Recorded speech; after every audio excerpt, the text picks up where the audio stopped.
우리는 어떤 인간을 사랑할까? 그 두 번째 시간입니다. 깜짝 손님 한 분을 모셨죠? 예. 야, 우리 남준 씨가 엄청난 팬이라는 바로 그분 광팬입니다. 소개해 네. 주시죠.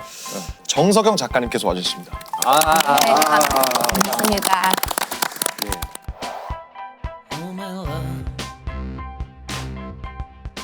그 정서영 작가님 나오신다는 걸 네. 남준 씨 들었을 거 아니에요? 저 어제 들었어요. 아, 어제 들었어요? 네, 깜짝 맞아요. 놀랐어요, 진짜. 진짜 엄청난 팬이시라고. 그래서 그 같이 그 헤어질 결심이랑 작은 아씨들을 같이 달리든 그런 뭐 러닝메이트처럼 같이 달리는 친구들한테 정석영 작가님 출연 이렇게 해서 보냈는데 그때 애들이 다 친구들이 다 뒤집어져가지고 제가 남준 씨가 등산하는 장면을 도봉산을 갔죠. 네, 비금봉 봤어요. 때문에. 네. 저 다니는 어려운 코스에 비하면 이건 뭐 저 다니는 어려운 코스에 비하면 이건 뭐 그냥 초밥 하나하나 씹어먹듯 하나 잡고 오르다 보면 영화가 너무 좋아서 헤어질 결심을 제가 5번 봤습니다. 5번 봤고요.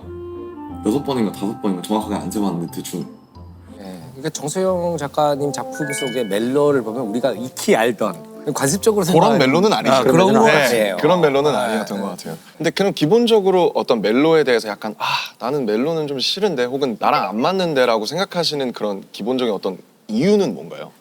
저는 멜로 장면에서 고백 장면을 쓰는 게 너무 힘들고 싫었어요.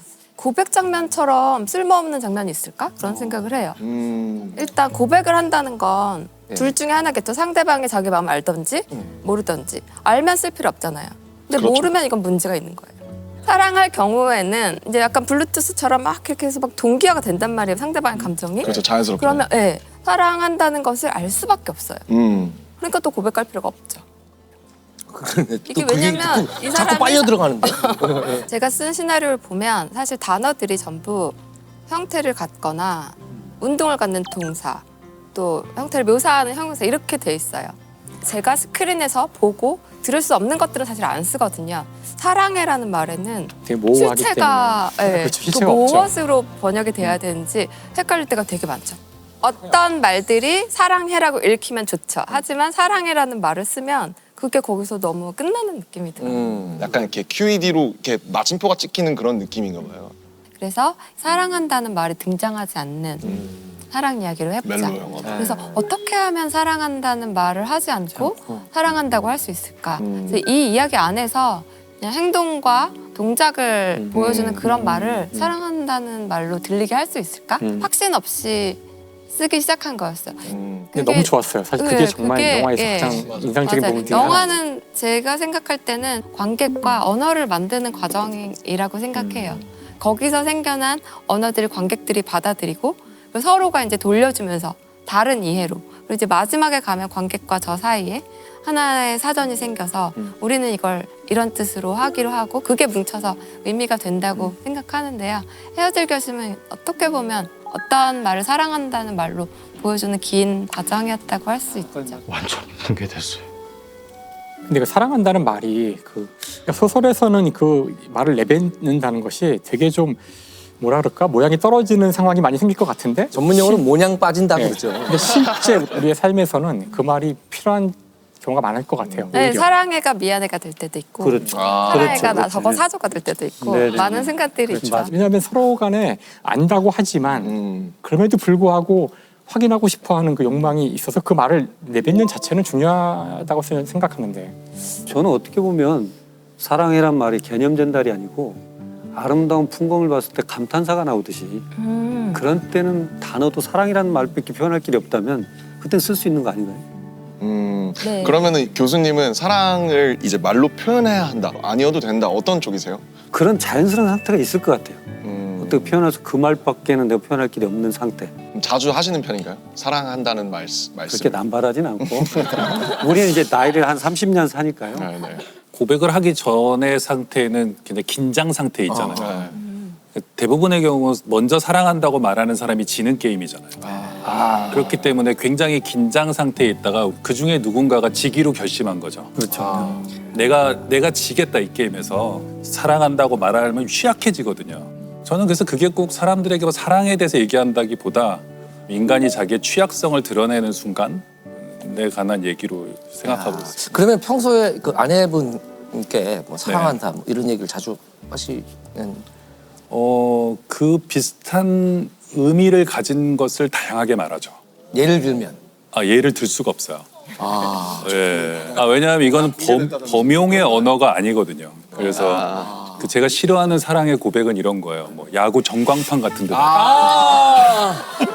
여러분 주목해 주세요. 오늘 드디어 갑자기 뭐 장내 아나운서 나와가지고 지금 어떤 감정이 이렇게 존엄하고 그렇게 그 존엄성이 유지되려면 거기는 어떤 사적인 비밀 같은 게 있어야 된다고 생각해요. 근데 내가 너를 사랑한다는 걸 전 세계에 알리겠어 이러면서 나갈 때 그걸 받아들이는 사람들에게 저는 저걸 저기서 아니라고 할 수도 없고 왜 그걸 그렇게 부담을 그 사람에게 지우지? 사실 물리적으로는 가장 직접적으로 사랑을 전달하는 방법은 그냥 소리로 한다는 것은 이미 벌써 발성기관을 통해 나온 소리가 공기를 진동해서 귀까지 가서 뇌에서 재해석될 때까지 많은 시간이 필요하고 여러 가지 많은 중간 단계들이 필요하지만 제일 빠른 건 손을 잡는 거예요. 그러니까 몸과 몸을 맞대는 것이 가장 직접적으로 자신의 그 왜 웃으시죠? 아까부터 아까도 계속 자신의 감정을 물리학은 좀 전하는 야한 것 같아요.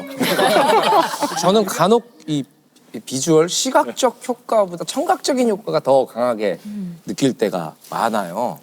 그래서 애가 5살인가 4살인가 했는데 걔랑 연극을 보러 갔는데 네. 그 차 안에서 녹음을 한 거예요. 영상을 안 찍고 걔가 그 할아버지 시계라는 그 유치원에서 배운 노래를 막 노래를. 하고 그 녹음하는 그 저기가 그 공기가 느껴진다고 해야 되나? 네. 만약에 영상으로 찍었으면 그런 느낌이 안 왔을 것 같아요. 오히려 여백이 많아져서 그런 거 아닐까요? 그 시각이 없으니까 네. 상상할 수 있는 여백이 훨씬 그럴 많아져요. 수도 있고 진화의 단계에서도 사실 그 시각이 제일 뒤에요. 시각이 제일 뒤에. 시각이 제일 뒤에요. 왜냐하면 제일 처음에 있었던 그 다세포 생물들은 가장 중요한 게 화학적인 반응이거든요. 주변에 어떤 화학 물질이 있나. 그러니까 지금으로 얘기하면은 후각에 가까운 거고, 그 다음은 촉각이에요. 건드리는 거.